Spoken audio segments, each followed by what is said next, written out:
speaker numero cuatro, Chris Miles, has been in the club so long,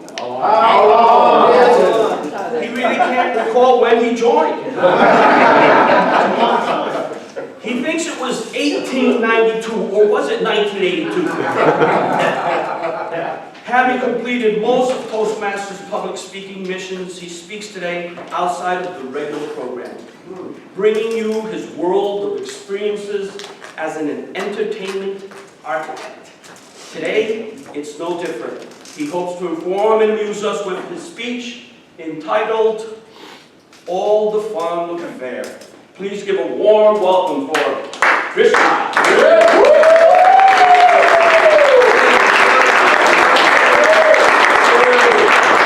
And welcome guests.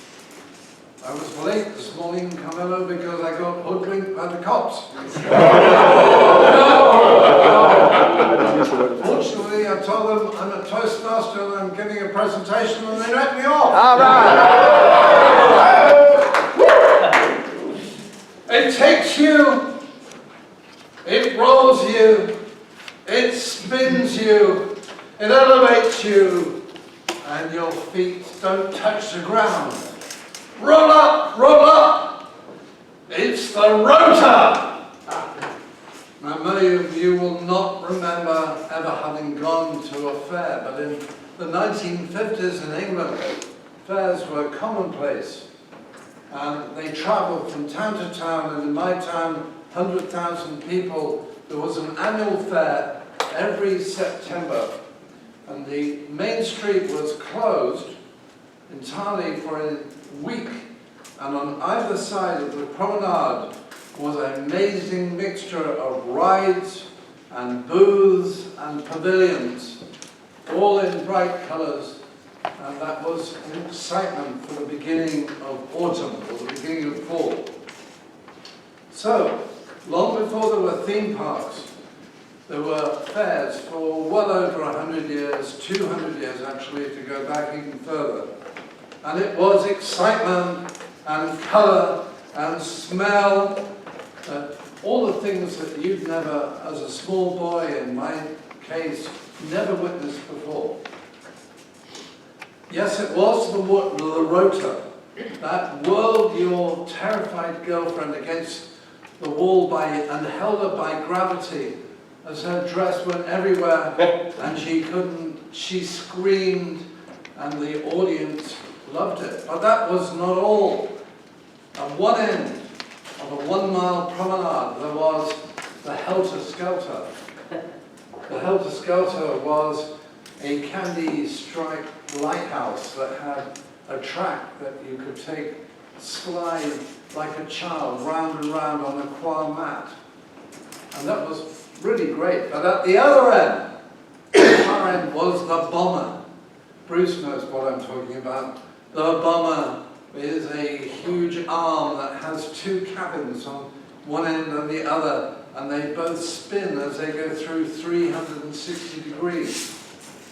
And the amount of puke and smell adds to the whole excitement. At ground level, the Dodgems. Now, most of you might have been in a theme park and driven one of those 1930s Dodgem cars, and it was always filled with young girls, 3 to a car, and the whole object was to bump the hell out of them, and with any luck, you got an invitation on a date. There was a cage called the Wall of Death. The Wall of Death was a terrifying metal cage in which 2 motorcyclists went round and round and round, barely missing each other. But let's not forget the Tunnel of Love. The Tunnel of Love were a series of banquettes that travelled round and round, up and down, and at a certain point in time, to the sound of the music, the Scott Joplin, a canvas toil came over the top, rolled over the top, and gave darkness, and there was a sound of kissing, and the sound of, get off!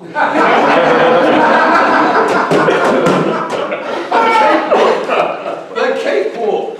Oh my God. above the cakewalk was a moving gangway.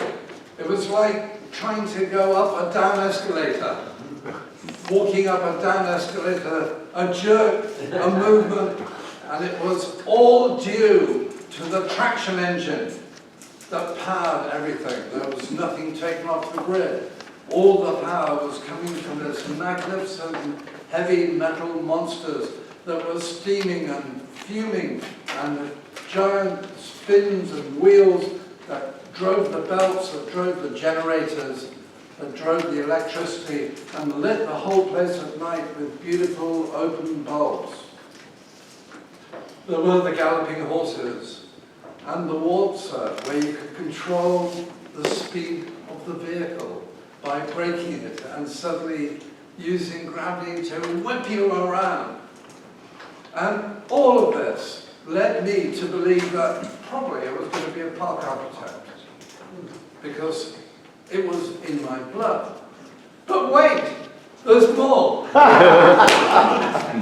Amazon lady.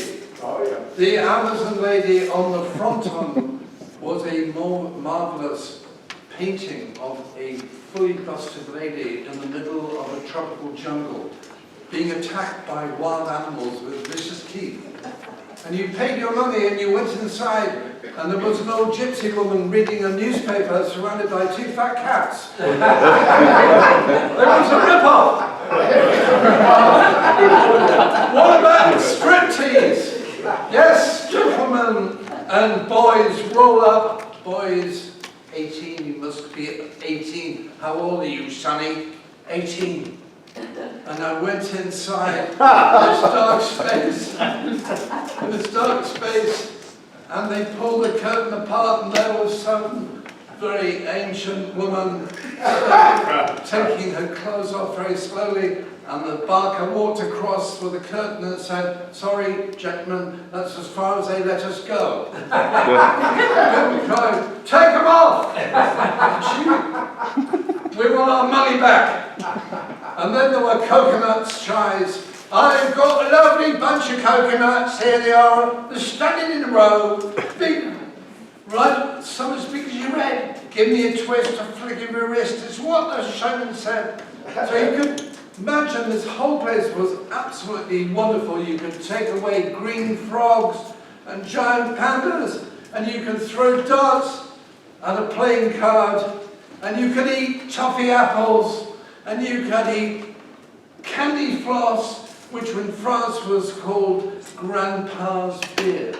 And it all stuck up around your face. And so what happened? Technology took over, accidents happened, it got harder and harder for the showman to make the money, and Walt Disney and a number of other people started into theme parks, and that's basically caused the end of the fair. So step up! Don't be scared, little people. Step up! All the fun of the fair.